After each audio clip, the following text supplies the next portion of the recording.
జీవజలముగా నిలిచావని, జలనిధిగా నాలో ఉన్నావని,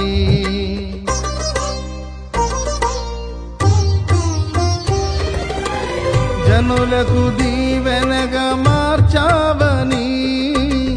జగతిలో సాక్షిగా ఉంచావని, ఉత్సాహగానమునే పాడనా, ఉత్సాహగానమునే పాడనా, ఏదైనా నీ కొరకు చేసేందుకు ఇచ్చితివి బలమైన నీ శక్తిని, ఏదైనా